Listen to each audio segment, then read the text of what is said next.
Ladies and gentlemen, welcome to the day two of the 2025 SEC tip-off presented by Academic Sports and Outdoors.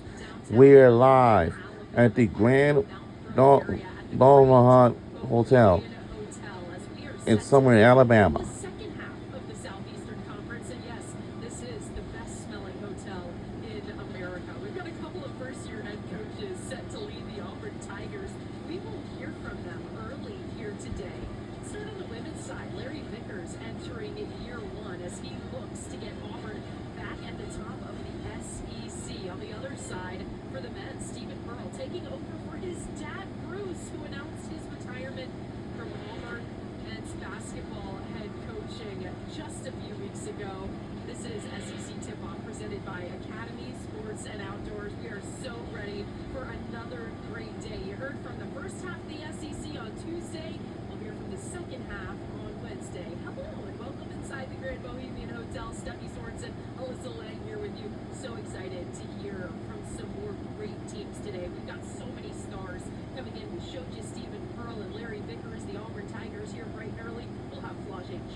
I hear the teams will be speaking today. Like actually, we have Auburn, Florida, LSU, Mississippi State, Missouri, Oklahoma, Tennessee, and Texas A&M.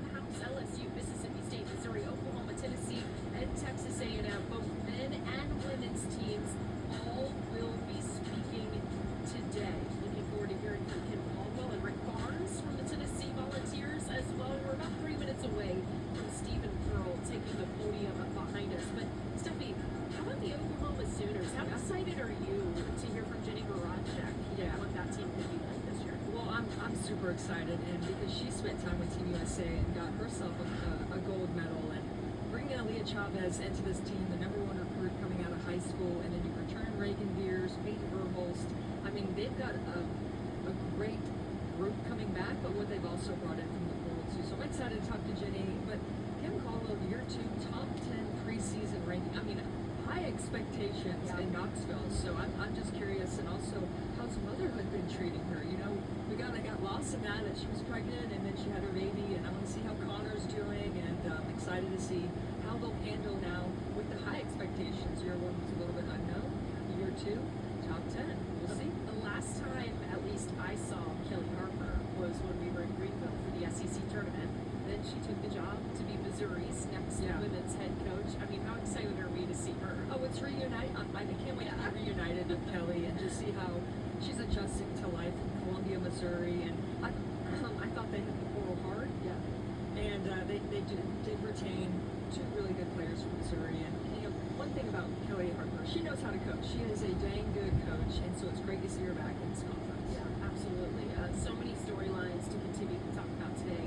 Yesterday we heard from South Carolina, we heard from Texas, and that's kind of the question right now, right? Is who's going to be that team at the end of the season? Is it Greenville as the #1 seed in this tournament? Last year it came down to a coin flip between Texas and South Carolina, but you think about the Ole Misses, you think about Oklahomas, and teams that can make a run to try to assert some dominance and maybe make it to a championship game.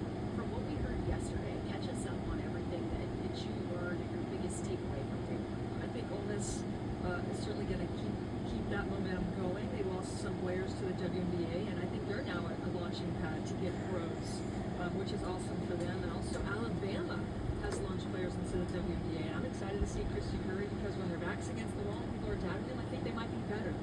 And Kentucky was impressive. Listen, it was great to see everybody talking to Kelsey, music from Arkansas, and what she's going to do in year 1. Very fast paced. And who am I missing? Well done, Shay Ralph. Shay Ralph and Vanderbilt began our day yesterday. This time yesterday. Yeah. We're excited for them. Yeah, to be in the top 25 already. We didn't get to talk to Coach Abe in Georgia. I think that they're definitely going to be much better towards the end of the season. They were neck and neck in that game with Texas that I call in Athens. So I'm expecting good things from the Lady Bulldogs. Yeah, we have a lot to continue to talk about today. As Steffi said, half the conference left in front of us here on day 2 of SEC tip-off. We are getting ready to send you over to the podium where Stephen Pearl will be talking about his Auburn Tigers. Of course, he is the new head coach as Bruce Pearl announced ago. His son, Steven, who has been on the staff, will take over as head coach for this upcoming season. And Bruce Pearl, of course, has an unbelievable resume. 700 career victories at 4 schools, including 232 at Auburn. That's the most in program history. Big shoes to fill, but the same last name as we send it over to Commissioner Sankey to introduce Stephen Pearl. Good morning. Ferris Bueller movie, First Thursday Off, and a great line that says life moves pretty quickly. So Stephen Pearl has been living the life moves pretty quickly. Part of that movie last December, he and his wife Brittany welcomed an infant daughter Lainey. She'll turn 1 this December. It's one of those big steps in life, and just a few weeks ago he moved into the head coaching role at Auburn University. As he enters his first season as head coach at Auburn, he's well prepared, having spent 17 seasons as part of SEC basketball, 5 as a student athlete at the University of Tennessee, and 11, the last 11, as an assistant coach at Auburn. As a player, a number of highlights, but one of the most significant highlights came as a junior when he was part of a roster and a playing rotation that helped Tennessee's team advance to the Elite Eight. That was back in 2010 during his time as an assistant coach at Auburn. Auburn's made 2 Final Four appearances. He served as Auburn's defensive coordinator during the last 2 seasons and took the lead in recruiting future All-Americans, current NBA players Janai Broom and Walker Kessler. An indication of the respect that Stephen has earned as an assistant coach was clear when all 12 of Auburn's players opted to remain with the program during a time of transition. Welcome to the stage, our first head coach of the day, Stephen